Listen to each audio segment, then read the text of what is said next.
Subscribe to our channel by clicking the subscribe button. Click the bell button and enjoy the latest uploads from our channel.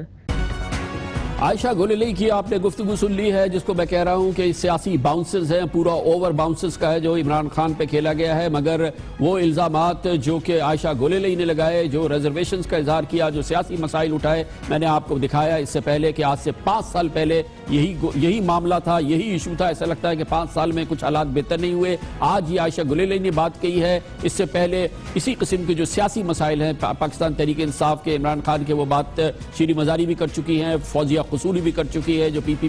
P T I کی founding ممبر بھی ہیں۔ ایک اور خاتون شخصیت جنہوں نے کہ پی ٹی آئی میں آئی تھی بڑی جوش سے، جذبے سے، مگر بہرحال انہوں نے پی ٹی آئی چھوڑی اور ان کا بھی ایک شکایتوں کا ایک انبار تھا۔ ہمارے ساتھ موجود ہے ناز بلوچ، جو پاکستان تحریک انصاف کی سندھ کی وائس چیئرمین تھی اور حالیہ کچھ مہینوں میں انہوں نے پاکستان تحریک انصاف کو خیر بات کہا ہے۔ ہمیں علم ہے کہ ان کے جو ریزرویشن تھے وہ سارے سیاسی تھے، اور ان کا زیادہ مسئلہ یہ تھا کہ خواتین کو، جیسے کہ عائشہ گولیلی نے بھی کہا، ان کو سائیڈ لائن کیا گیا ہے اور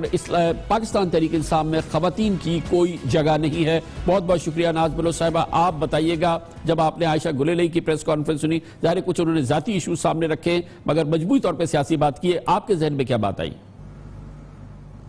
بسم اللہ الرحمن الرحیم۔ کامران خان صاحب، دیکھیں پہلی بات تو یہ ہے کہ میں نے جو پی ٹی آئی چھوڑی اس کی وجوہات ذاتی نہیں تھیں، وہ سیاسی وجوہات تھیں۔ میں نے آرگنائزیشنل سٹرکچر کے فقدان کی وجہ سے پارٹی میں تنظیمی سطح کے جو مسائل تھے، ورکرز کے جو ایشوز تھے، اختلافات تھے، وہ ایڈریس نہیں ہو رہے تھے۔ ویمن ریپرزنٹیشن جو ہے پارٹی کے اندر نہیں تھی جس معنوں میں ہونی چاہیے، کیونکہ میں خود پارٹی کی کانسٹیٹیوشن ریفارم کمیٹی کی ممبر رہی ہوں اور پارٹی کی کانسٹیٹیوشن میں خواتین کو ایکول نمائندگی کی باتیں ہیں، تو اس لیے میں چاہتی تھی کہ پارٹی کے اندر عورتوں کی سنوائی مرکز تک ہو، نمائندگی ہو۔ لیکن ناز بلوچ صاحب، آپ نے دیکھا تھا،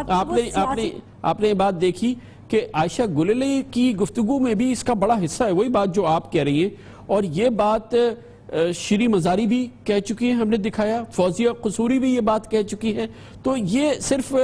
آپ کی ایک جینڈر کی حیثیت سے بات نہیں ہے، لیکن یہ خواتین کئی ہیں جو اس معاملے پہ، شیریں مزاری انکلوڈڈ، فوزیہ قصوری انکلوڈڈ، اور آج عائشہ گولیلی انکلوڈڈ، یہ مسئلہ ہے جو آپ خواتین نے نوٹس کیا ہے۔ دیکھیں وہ مسئلہ یہ ہے کہ میں نے ہمیشہ اس چیز کو ہائی لائٹ کیا کہ چونکہ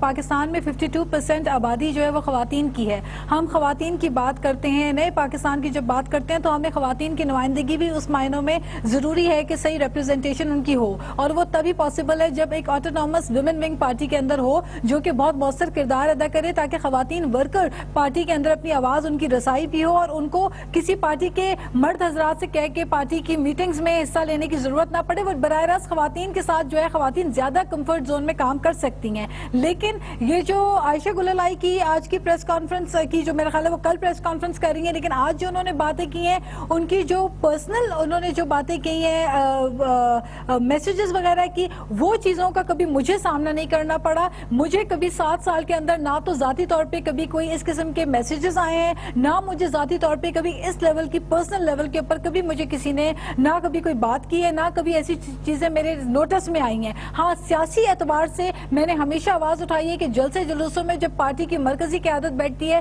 تو مین سٹریم میں آپ کو ہمیشہ مرد نظر آتے ہیں، 10 15 20 آدمی ہوں گے پارٹی کے، خواتین کو پیچھے سے پیچھے والی سیٹوں پہ بٹھا دیا جاتا ہے۔ تو یہ معاملات تھے۔ اچھا، جو آپ کے